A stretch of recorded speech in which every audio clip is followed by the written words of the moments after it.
Hello friends, कैसे हैं आप लोग। सबको मेरा जय भीम। नमो बुद्धा। भगवान बुद्ध का जीवन परिचय। सिद्धार्थ गौतम के दूसरे आचार्य संमित थे।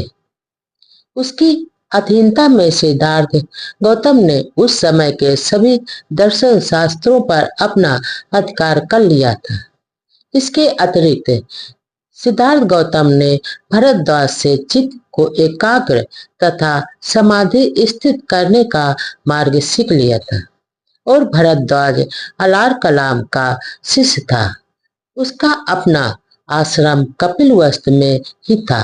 जब कभी वह सिद्धार्थ अपने पिता की जमींदारी में जाता तो वहां कृषि संबंधी कोई काम न होता तो वह किसी एकांत कोने में जाकर ध्यान पूर्वक हो जाता था। निस्संदेह उसे सभी प्रकार की शिक्षा मिल रही थी, किंतु साथ साथ एक क्षत्रिय होने के योग सैनिक शिक्षण की ओर से भी उदासीनता नहीं दिखाई दे रही थी। जब शुद्धोधन को इस बात का ध्यान था कि कहीं ऐसा न हो कि सिद्धार्थ में मानसिक गुणों का ही विकास हो और वह शास्त्र बल से पिछड़ जाए, लेकिन सिद्धार्थ का स्वभाव से कारुणिक था। उसे यह अच्छा नहीं लगता था कि आदमी आदमी का शोषण करे। जब एक दिन वह अपने कुछ मित्रों सहित वह अपने पिता के खेत पर गया तो वहां उसने देखा कि मजदूर खेत जोत रहे और बांध बांध रहे, इसके पेड़ काट रहे, किंतु उनके तन पर पर्याप्त कपड़ा नहीं है और वो सूर्य की तपती धूप से जल रहे। जब सिद्धार्थ ने उस दृश्य का देखा तो उसके चित्त पर उसका बड़ा प्रभाव पड़ा।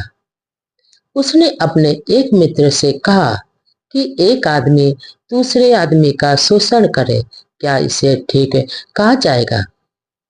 पर मजदूर मेहनत करे और मालिक उसकी मजदूरी पर कुलछर्रे उड़ाए, यह कैसे ठीक हो सकता है? उसके मित्रों के पास इस बात का कोई जवाब नहीं था। बस वो कुछ भी नहीं कर सकते थे, क्योंकि वे पुरानी विचार परंपरा के मानने वाले मित्र थे, जो कि किसान मजदूर का जन्म और मालिकों की सेवा करने के लिए ही हुआ होता है और ऐसा माना जाता था। उसका कहना ही उनका धर्म है।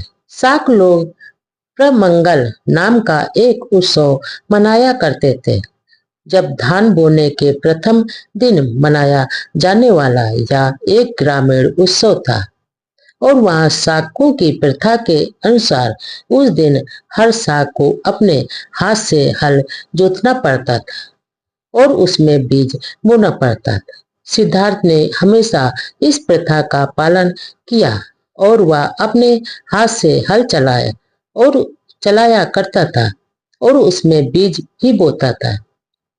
यद्यपि वह सिद्धार्थ बहुत विद्वान था, किंतु उसे शारीरिक श्रम से घृणा न थी। वह योद्धा सैनिक वर्ग से संबंधित रखता था। उसे तो धनुष चलाना तथा अनुशास्त्रों का प्रयोग करने की शिक्षा मिली थी, लेकिन वह किसी भी प्राणी को अनावश्यक कष्ट देना नहीं चाहता था। वह जब शिकारियों के दल के साथ जाने से इनकार कर देता था तो उसके मित्र कहते थे, क्या तुम्हारे शेर चीतों से तुम्हें डर लगता है?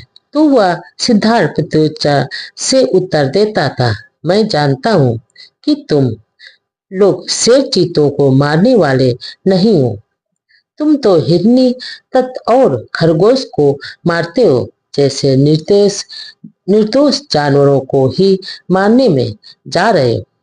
ये मुझे अच्छा नहीं लगता। सिद्धार्थ गौतम ने शिकार के लिए कभी नहीं गए तो अपने मित्रों का निशाना देखने के लिए ही आ जाओ।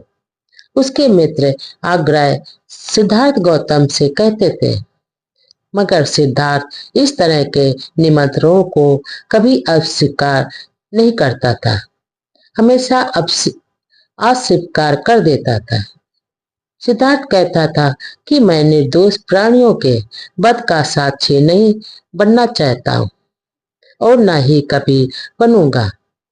उसकी इस प्रवृत्ति से महाप्रजापति गौतमी बड़ी चिंतित रहती थी और उस दिन हो उठे जब वह उससे तर्क करती थी कि तुम भूल गए हो कि तुम एक क्षत्रिय राजकुमार हो और तुम्हारा लड़ना तुम्हारा धर्म है, पर शिकार के माध्यम से ही युद्ध विद्या में प्रवीण हुआ जा सकता है, क्योंकि शिकार करके ही तुम ठीक ठाक निशाना लगाना सीख सकते हो। शिकार ही युद्ध भूमि का अभ्यास क्षेत्र है। लेकिन सिद्धार्थ बहुधा माता गौतमी से पूछ बैठते थे, तो माँ हमें बताओ, क्या एक क्षत्रिय को क्यों लड़ना चाहिए? और गौतमी का उत्तर होता था, क्योंकि यह उसका धर्म है। इसके बाद सिद्धार्थ उसके उत्तर से संतुष्ट न होता था और वह गौतमी अपनी माँ से पूछता था, माँ यह तो बता दो कि आदमी को मारना एक आदमी का ही धर्म कैसे हो सकता है?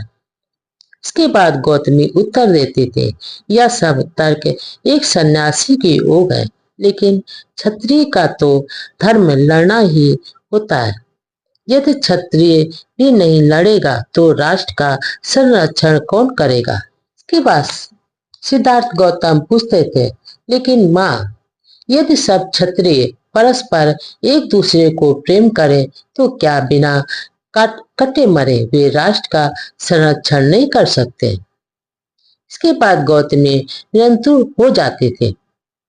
वह अपने साथियों को अपने साथ बैठाकर ध्यान लगाने को प्रेरित करता था और वह उन्हें बैठने का ठीक ढंग भी सिखाता था और पर वह उन्हें किसी एक विषय पर चित्त एकाग्र करना सिखाता था। वह उन्हें परस्पर देता था कि ऐसी भावनाओं की इच्छा करनी चाहिए कि मैं सुखी रहूं, मेरे संबंधी सुखी रहे और सभी प्राणी सुखी रहे। लेकिन उसके मित्र उसकी बातों को महत्व न देते थे।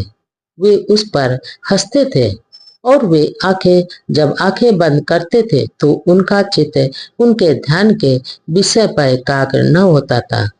उसकी तो बजाय उसकी आंखों के सामने वो सभी चीजें नाचने लगते थे, हिरन नजर आते थे और जिनका वे शिकार करना चाहते थे वो भी उनको नजर आते थे। उनको तो मिठाइयाँ जिन्हें वे खाते थे वो हमेशा नजर आते थे। उसके माता पिता को उसका यह ध्यान विमुख होना अच्छा नहीं लगता था, इसलिए उन्हें लगता था कि यह क्षत्रिय जीवन के सर्वथा प्रतिकूल रहेगा। सिद्धार्थ का विश्वास था कि योग भावनाओं पर चित्त एकाग्र करने से हम अपनी मैत्री भावना को बहुत व्यापक बना सकते हैं। लेकिन उसका कहना था कि सामान्य रूप से वह जब भी कभी हम प्राणियों के बारे में कुछ भी विचार करते हैं तो हमारे मन में भेद विभेद घर कर जाते हैं। हम मित्रों को शत्रुओं से भिन्न कर लेते हैं। हम अपने पालतू पशुओं को मनुष्यों से भिन्न कर लेते हैं। हम अपने शत्रुओं से घृणा करते हैं और घृणा करते रहेंगे। समान जंतुओं से घृणा करते हैं। हमें इस विभाजक रेखा की सीमा के उस पार जाना चाहिए, जहाँ पर हम यह कार्य तभी कर सकते हैं जब हम अपने ध्यान में इस व्यवहार जगत की सीमाओं को लांघ सके।